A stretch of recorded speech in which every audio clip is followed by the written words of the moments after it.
Jean-Marc. Voilà. T'es sûr? Okay, so last day today, and as we are not really sure we save climate, Suzan will talk about resilience. So try to be resilient even in a world that is going wrong. Is that the theme? Something like that? The original thing, I think I have adapted to my position at having almost the last say. So yeah, I'll do what I'm going to do. 40 minutes, and All then, right. and then we go for the question. Great. Well, everybody get the snow off. Wow, amazing here. Yeah, I'm going to shamelessly put up pictures of New Zealand just because I can.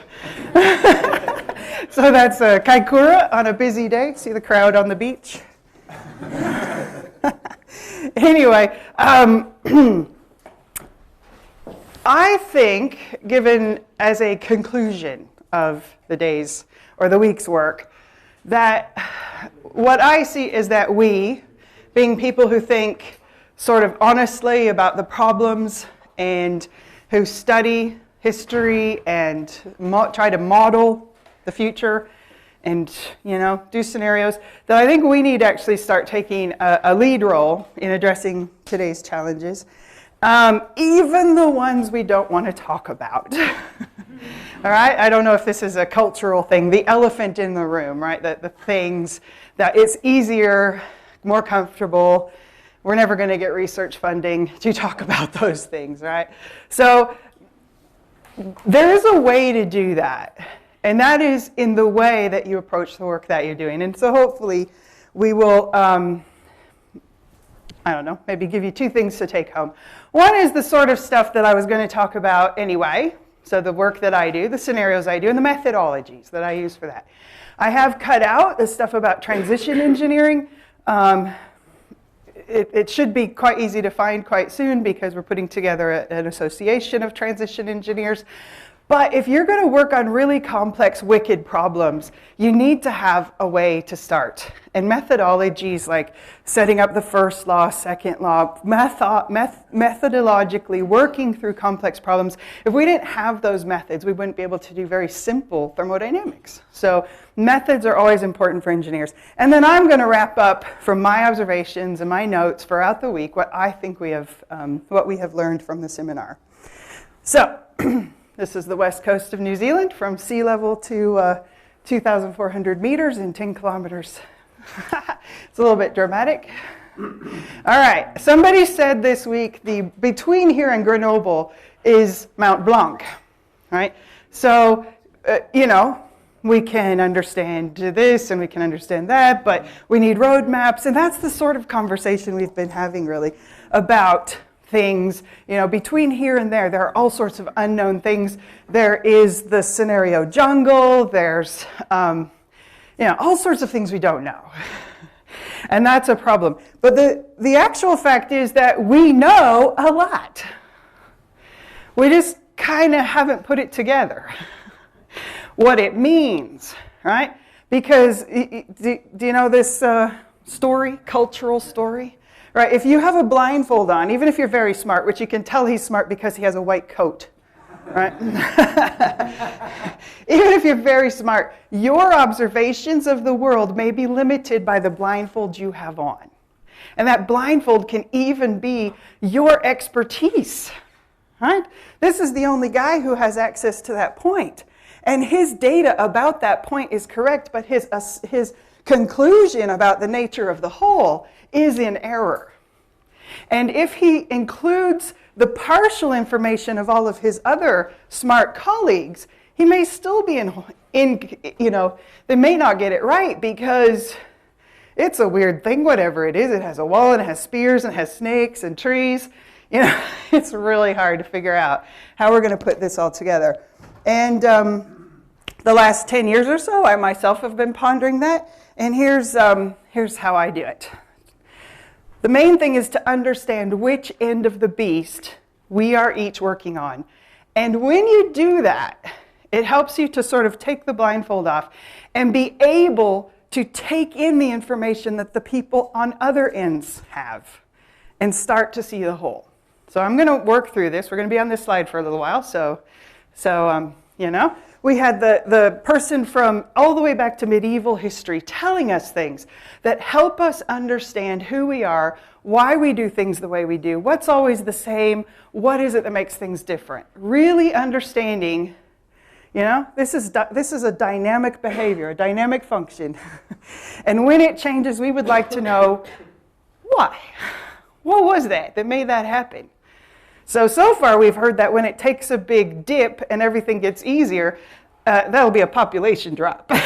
You know, I don't know what that tells us, but at least, you know, that's one thing we know. So the people who study what has happened in the past, who look at the different factors in the past, they have a huge part of the story to tell us.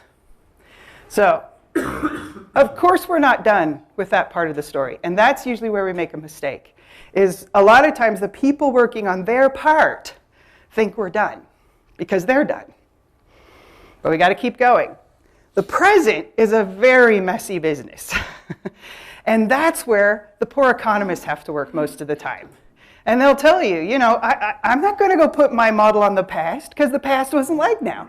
And I'm not going to put my model on the future because the future isn't like now. But this tells me what's happening here. So usually economics is sort of the way to understand weird things that are going on now. Which is why those of us who work maybe in other areas are like, yeah, but, right? Because we have to do something else. But again, we have to understand where we are. And we also have to understand what are the stocks we've got? What is the pollution we've got? And that's where a lot of our scientists work too, observing what is happening now and giving us that information because we need to know it. We all need to know it. That's a very important and obvious one, really. And then, of course, there's the future scenarios, right? And what I've put there is not really one thing, but it's always a bunch of things. So the work of doing scenarios, I think we will do much better at that when we begin to accept that the work of scenarios is a if-then work. It's not, I mean, really, you'd have to be a little bit nuts to try and predict the future. Really. I mean, that's why we all say, I'm not predicting the future. Or you could, maybe that far, but not very far. So, I mean, because we can, right? That's the most powerful thing that everybody says, oh, you can't change behavior. And they're right, because the most important part of behavior tomorrow is today. Right? We're going to do exactly what worked today tomorrow. So in this realm, we can have a pretty good idea that we're being a bit predictive. But once we start going out into the scenario land, it's much more of an informative thought exercise. And that's okay, because we have to know it. We have to explore that unknown space. All right, now is where we've had a visioner or two. The other one's gone. Where we said, well, what if? Right? What if we had no, it's not polite to point, sorry. What if we actually went all the way to having no fossil fuels? Then, you know, what would that be like? What is the realm of possibility there? And we start to fill in that space. And even if we have a few things that we can learn about that tells us a lot more than we knew before. So we have to have people going and looking at that space. And the people over here, well, what are you looking at?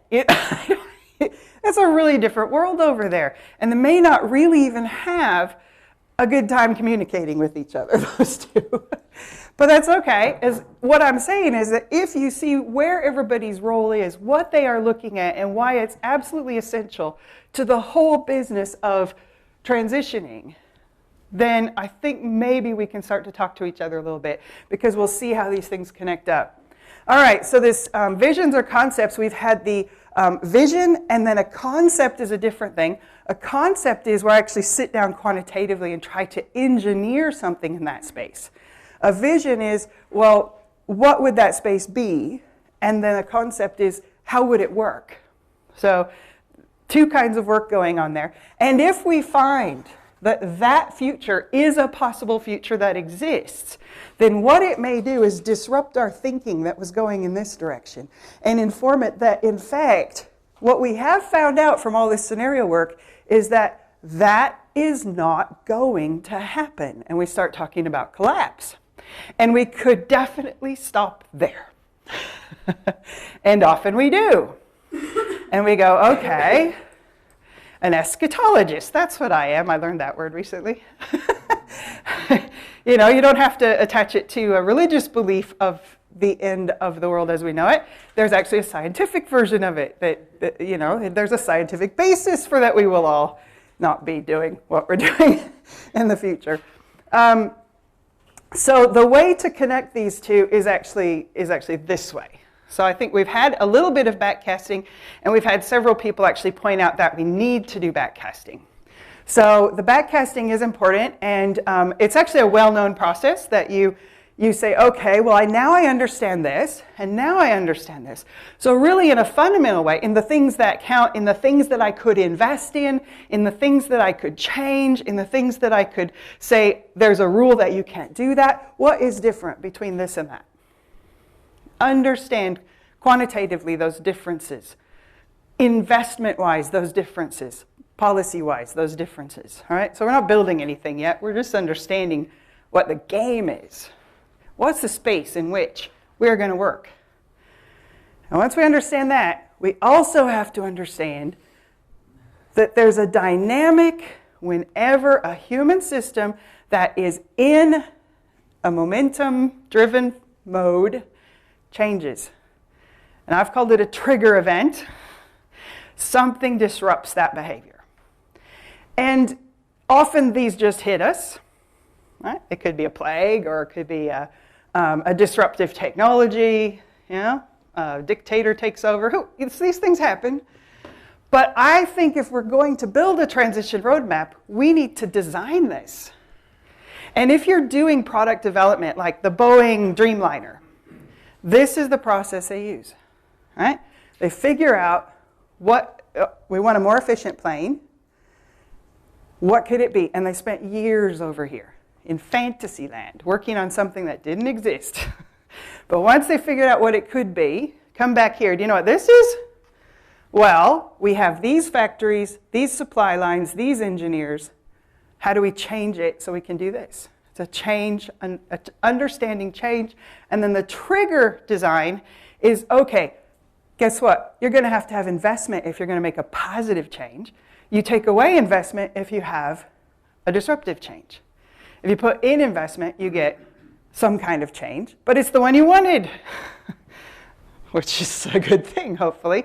And it doesn't always have to be that way to produce the outcome you wanted.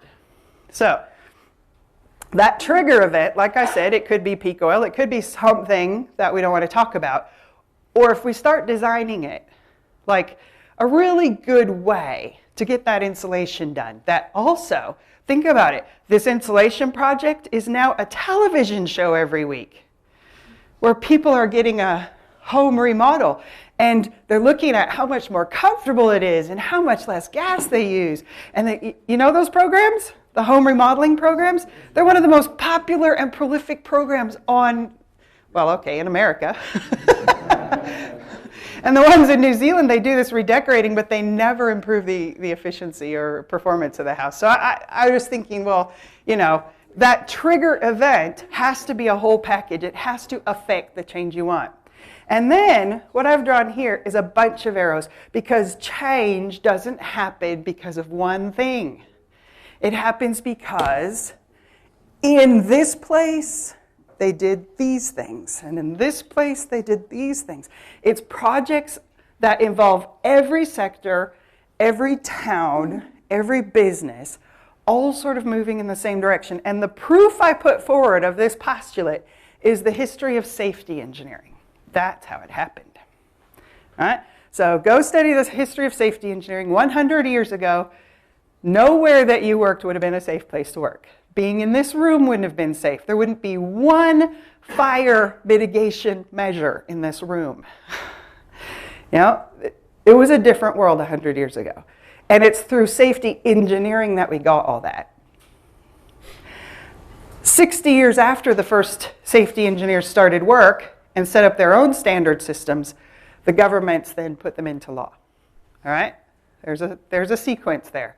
So the work of figuring out what is something that changes things, and then all the little projects that go into it, that's how you get change.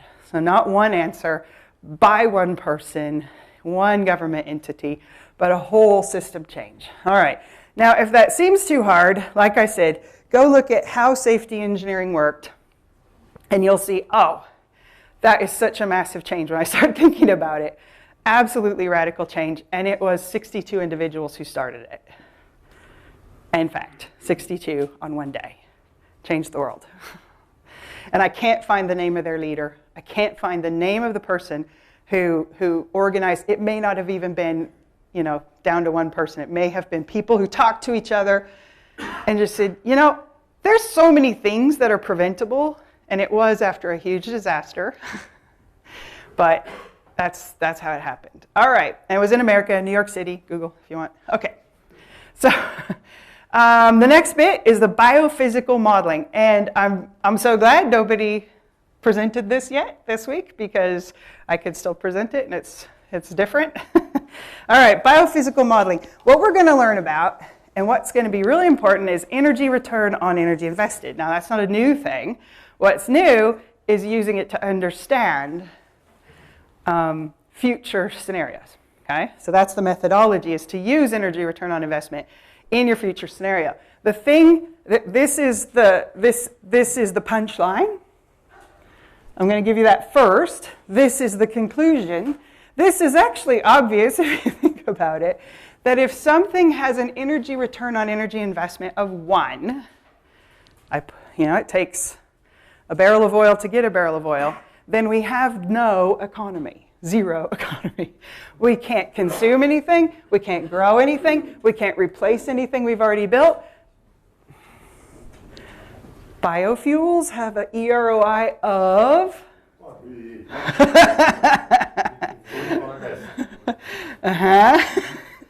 We are essentially putting energy, good energy, down the drain to make biofuels. The same as, like any other thing you want to make, like if you want to make lovely hats, go ahead and do it, but don't think you're solving an energy problem.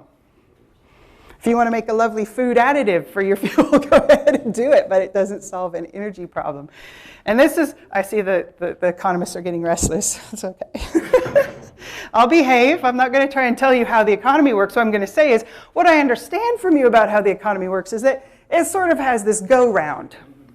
And because it works on a human-derived understanding, so like we all agree, as long as we all agree that exists, and as long as we all have a pretty good rough idea of how many hours I got to work to get some of that and what I can get for that, then this thing holds together. It can get big and it can get small, but it just sort of circulates over here.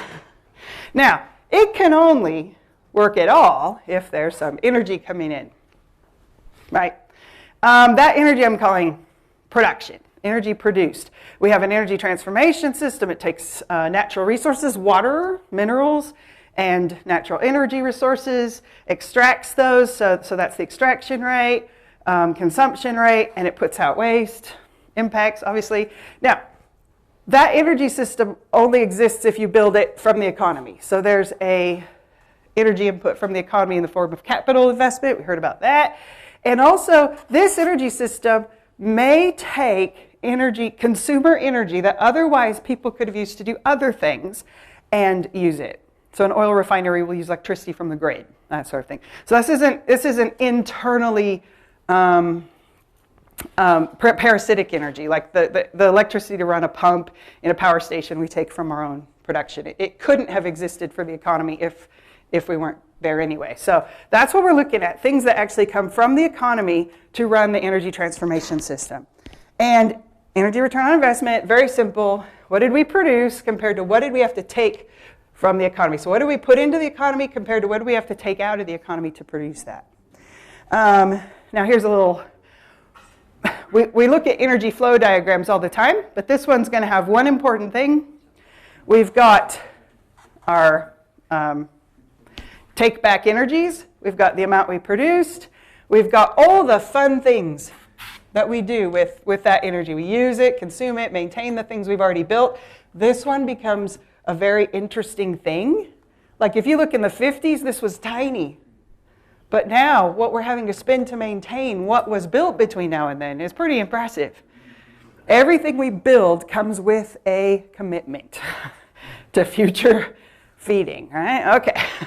And then, of course, anything we have left over from what we want to do and what we have to do to keep that going, we can use to do new things, build new things. And if you look at the balance of these flows during the 50s and 60s, this thing is gigantic, which is why we now have big ones there and there. All right. So the important thing, like I said, is actually that one, because that is what we can use in the economy to do all these things. Balancing what we do with them in the end there. It's this bit. The bit that you actually get to use. Sorry, what is parasitic energy? That's the consumer energy. So it's things that could have been sold to somebody else, but the energy industry had to buy it. So fuel for diesel trucks to move water for fracking, you know. If they took oil out of their tank and put it back into their tank, it wouldn't be there. It's kind of self-consumption. No, because I'm sorry, that word parasitic isn't too good. That's what I said it wasn't, and that's true. It's not that. No, it has to have a value to the economy to go there, because otherwise we don't really care, because otherwise it wouldn't exist. So I do want to look at the mathematics of this, because if you look at the ratio of the net energy to the economy to what we produced, it's a function of the EROI in a way that does this. Okay? This bit down here is essentially the percentage of all that running around getting energy that we did that went to the economy. So we want to be over here. If we're over here, we are growing, we're having a really good time, everything is great. Guess what? That's your industrial revolution right there. Because if you take all of the energy to walk over to where there's a big pile of coal, pick it up, move it over here, and chuck it into a boiler, you get a huge return on that investment, and you have a lot of surplus to spend on other things, even if you're not very efficient. We're not looking at end-use efficiency at all here. We're just looking at what's feeding the economy, and you don't have to pay a very big price. No energy tax there at all. Energetic tax, maybe. But what happens is we move over here. Well, if we take that coal and we put it in a coal-fired power plant and then sell the energy to people, we've taken a pretty good hit on that, and you all know why. Because we did send a lot of exergy out the window. We took a big cut of it out. But we have bumped the usefulness of that energy up a lot. Electricity is pretty darn useful. So that's not been a bad deal, really. That's been a pretty good deal, especially if we don't really count the water and all that stuff. What else have I got on here? I've got wind. And right now, if you look at the entire wind fleet, it sort of sits in here. Now, well, we'll talk a little bit more about that. And if you look at wind power with storage, it starts to fall off a little bit. And if you look at solar PV, boy, it really depends on what you do. If you put it in Germany, if you put it in Arizona, sort of, yeah. It takes a lot of energy to make it, and what you get back is the big factor that determines how much you get. Okay, yeah, there's your biofuel down there on that end. It was just an energy spend. It wasn't an energy source, and it won't ever be. That said, solid wood has been a good deal for humanity, right? I've been asking some of my lumberjack friends in New Zealand, how many days of work would it take for you to go out and chop down and bring in and pile and dry the wood for your family for a year? Because a lot of them use solid wood for heating. And so I know how good wood is. Wood is up in here. That's why civilization ran on it for a long time. All right, hydrogen, that's an energy penalty. Not even a good idea in any form. We've run through like every scenario we can, and there's no way. That's just, if you want to blow some energy on something, you could be doing NASCAR racing. So at least you're employing scientists instead of rednecks. Never mind, here we go. Right, The other thing is that energy return on investment changes with time. Yeah, we have a learning curve. We get better. So when we first discover a resource, usually we discover the easiest to find ones first, and then we aren't all that good at using them, but we quickly get better because it was a good deal. And we have some surplus to spend on getting better. So our energy return on investment goes up pretty fast. All of the historical ones that we've seen, it goes up very fast. Then it'll hang out at about, some average value, depending on where you're putting it and that for a while. And then you'll start to hit depletion effects. And those depletion effects can be, with wind, good places to put it. With coal, you're having to go deeper and get it, So just the next resource you open up does not have as high a ERI as the previous one, and you keep moving that way. So the guy from Total who was telling us about this, lots and lots of oil. I'm sorry, but we're doing this. That's different than saying there's lots and lots of oil, okay?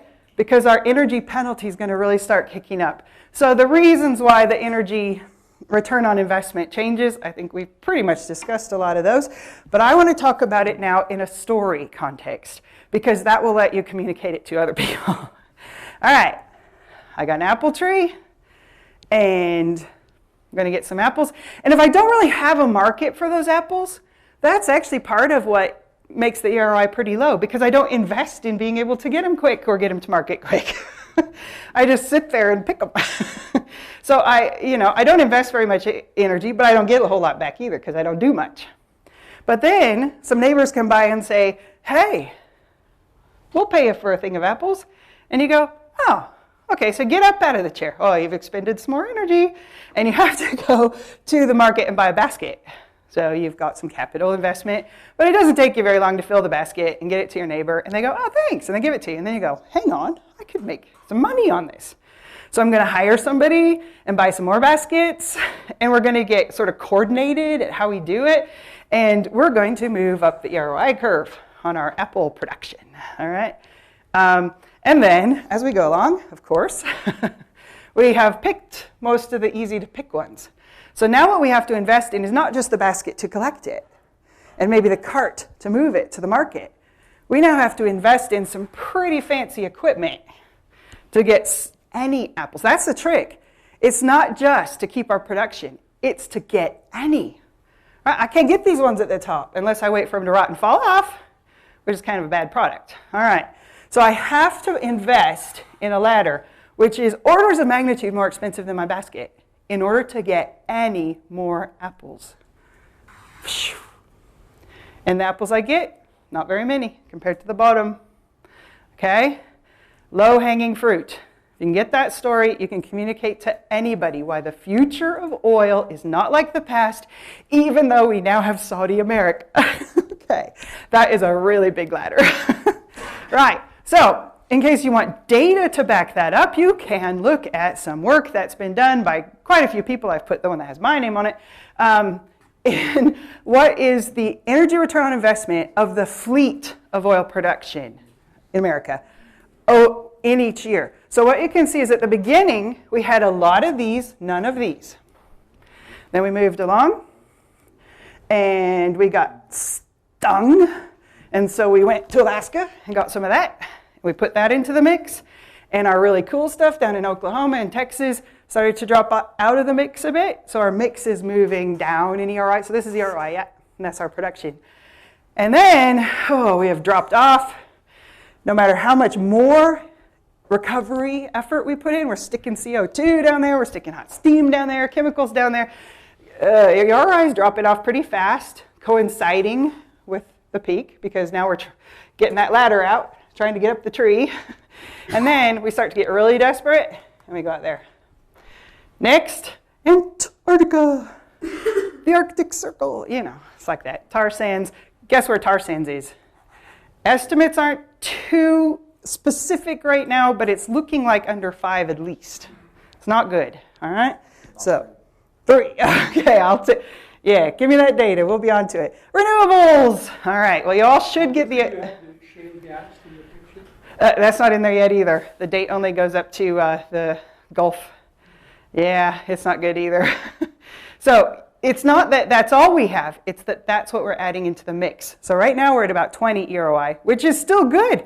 We are driving giant SUVs in America, you know, it's not bad. You can definitely run an economy on 20, EROI of 20, no question. It's the future, that's the question. All right, so if the future is renewables, right now this is the data over the lifetime, over a 30-year lifetime. This one's actually 20, assuming that the fleet of American windmills will last 20 years. This is an example of how you would calculate EROI for one windmill. But if you then take the fleet, we are about at EROI of 17 over the lifetime. So that's where we are. Now the ones going up now, so this is kind of obvious, right? You build the windmill and then you get all that free energy later. So that stacks up. And so that's what you pay. This is cumulative. This is what you get out on average every year, and the little bit you have to do on maintenance, which actually grows quite a bit towards the end. But you know, overall, and if I gave you some more graphs on this, it's ridiculously sensitive to that one. The depletion effect with wind is going to be profound. If we start putting these things in Germany, you know, like where the wind doesn't blow, or the parts of France where the wind doesn't blow, we aren't getting ERI of 17. So Denmark's probably good, and Wyoming, whew, that's pretty good. Texas, that's a good place for them. And NREL, the National Renewable Energy Lab, their sort of latest data is showing that the new wind turbine generators with a nice 30-year life in a really good place like Texas and Oklahoma and that, they're getting 40. So the EROI for wind is actually on its way up. It's not on its way down. Unless we hit neodymium or something. Unless we hit some other depletion effect. Like steel starts taking a lot more coal to make or something like that. You know, ores of steel deplete or something. So the Gemba scenario, global energy model biophysical approach. So that's taking into account, okay, I'm about half done, so that's good. That's taking into account the EROI and just connecting all those things together, stocks and flows with that set of processes. The assumptions, we need to know an incept date. We fit the model to historical data to get the parameters of that EROI function. We need to know where we are when we start, and we need to have a pretty good model of what the EROI is. Not pretty good, I mean, because you can play with it. So taking the best, like most optimistic, so what I'm going to show you next is the, ta-da, most optimistic version of everything. The burn baby burn scenario, we use all that fossil fuel because that is fun. And we also undergo the most rapid renewable energy investment, and we do not put in any rare earth limitations because we're too smart for that. You know, we'll find something else. And no flow limitations. You know how when, like, without the hot air, it's like, well, there's not enough land. We didn't worry about that. What if you could have all the land you wanted? So we didn't put any constraints on anything. And here's the future. All right, so red is the historical behavior of the system. So that's the data. The black line is the known fossil fuel reserves at the EROI that they are known at. So we consume them with patriotism. Okay. And then we do hit a peak. That's coal, gas, oil. It's all going in the air, baby. All right. And then it declines. And nobody can argue with that, really. So the model looks pretty good. And then, but that's just the model of, there's three different things here I'm spitting out. One is what happened to the production from oil and gas and fossil fuels. What happened to the, oh, I'm sorry, this is total. Here's our non-renewables in blue. I should use black for that. Our non-renewables, peak and decline. Our renewables, I told you, we're gonna invest in those like crazy. And then our total. But what's really important there? What's the vertical axis? That is the total energy production. Why? I thought I put it on there. Regarding renewable infrastructure decline? Just say again. Fossil fuel decline. You cannot build wind. Say again which color goes with what? Because renewable is in. Yeah, renewable is the gray one because it comes up. Non-renewable is. Non-renewable is blue. Bad choice. Should have picked a black color. And this is total. So If you put them together. The idea is that you need non-renewable energy to build and maintain renewable infrastructure, right? Okay. Right. So if you burn all of your fossils now, you won't have them to keep your renewables going or to build the next generation or the next generation. Can't run a solar fab lab on solar. It doesn't work. Can't run a mine on solar, right? So, but what's really important there, you might have thought you saw what was important. It's actually this one. We are at peak net energy to the economy. That's why we can't get out of recession. No surplus. And we've built this giant thing that needs feeding. And we are not going to talk about the biggest arrow, which is consumption. Okay? So what does this tell us? This is the net. Remember that one? What the economy actually has to run on? So while we are trying to build, basically building the renewables takes over the entire purpose of the economy. You got nothing left to do anything else with. All right, so that's kind of a weird way to go. There are other ways to go. What I will tell you is they all come out like this. The net energy we will have to run the economy on, no matter if we decide to, say, sort of freeze this where we are now and save a bit for later. Decline this for now, save the planet for later. It all comes out. We are looking at a very low energy future for our economy. Doesn't matter how you look at it. Have to get demand down, right? Conclusion. What are we going to do about that? We have to understand anthropogenic system dynamics. We got any electrical, mechanical engineers?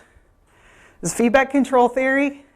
It's how we make things work, okay? You don't have to understand it. What you have to understand is that I am a crazy woman, and I applied this theory to human behavior in 1986. And, okay, Arizona State University, after my presentation, my poor committee sat there and said,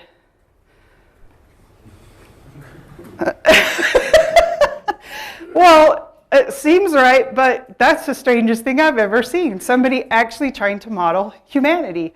Truth is, I've applied this. That's why I know so much about history, because I have bloody dug into history to see, is this theory right? Somebody prove to me that I have to adjust it. It's right. And what it tells me, that's all that matters, what it tells me. Do you want to know what it tells me?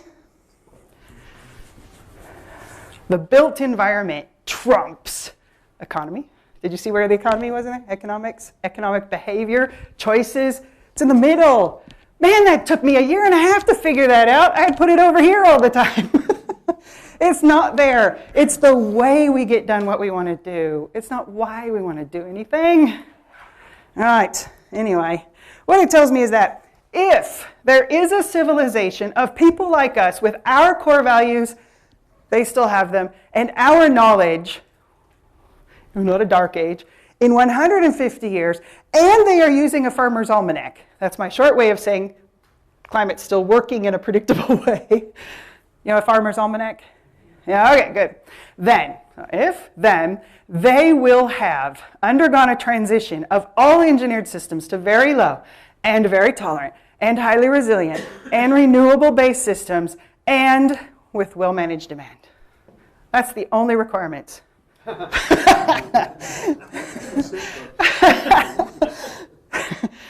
But guess what? If you start working on that, like I did a long time ago, once I saw that human behavior adapts.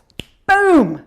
I got here, I didn't know anything, and I haven't even spoken French yet, and I can still manage.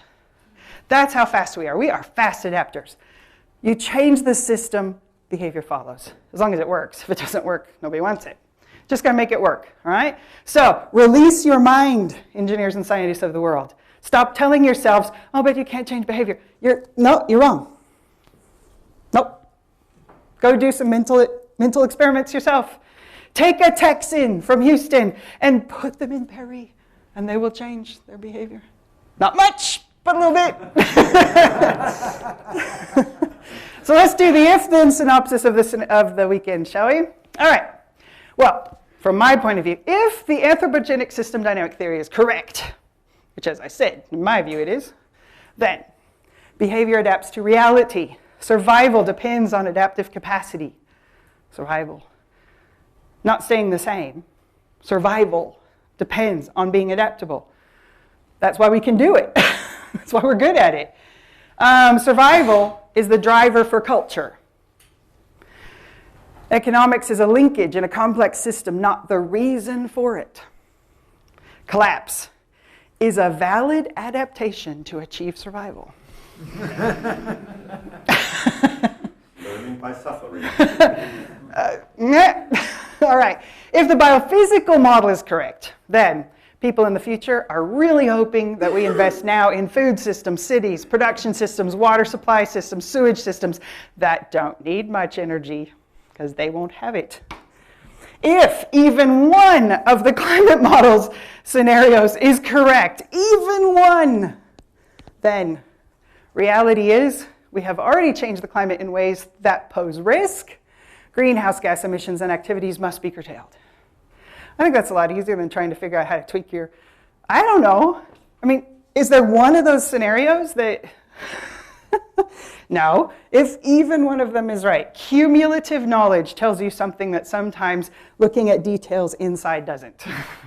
If even one of the climate impact scenarios is correct, reality is we have already changed the climate in ways that pose risk, and greenhouse gas emissions and activities must, did I forget not change that? No, kind of the same conclusion. All right. If any one of the oil, industrial materials, uranium, water, scenarios, you can keep going with that, are correct then, reality is the future will be characterized by the degrowth of industrial activity and demand must decline. Unless I didn't understand you right. All right. If any of the decarbonization of electricity and fuel scenarios is true, then reality is the future will be characterized by the degrowth of industrial activity and demand must decline. If any of the cost estimates of decarbonization of electricity are true, then reality of the future will be characterized by the degrowth of industrial activity and demand must decline. If any of the models describing behavior and infrastructure of the decarbonization of electricity are true, intermittency, we need a super grid, we need a super smart grid. If any of that is true in order to have our RE system, then the reality is that the future will be characterized by the degrowth of industrial and demand must decline. And if Reiner and Cedric are right, and if I understood them correctly, then the reality is the future will be characterized by investment in capital to reduce consumption and produce renewables, and demand must decline. All right? So we're sort of coming to a conclusion here. It's a bold assumption, that to suppose that Cedric might be right. That was my high-risk slide. It was an if. It was an I if. wouldn't trust somebody who came here only for skiing, Hey, he suffered greatly here. All right. If there are no green energy technology miracles, and that's what I know, I could have given you a whole lecture on that. Being a person who's worked on just about every one of the green energy miracles, if those are not going to save us, then you know what the answer is. Right, same as before, reality is the future will be characterized by continued domination of fossil fuels. And the only way to reduce emissions is that demand must decline. The only reliable way to reduce emissions is to use less fossil fuel. That's it. Who's working on that one? We're working on things around it, but not on that one. We had a hint of it, that, we could tax it. Where's our economist? We could tax it, we could cap and trade it. All right, that's all I have to say.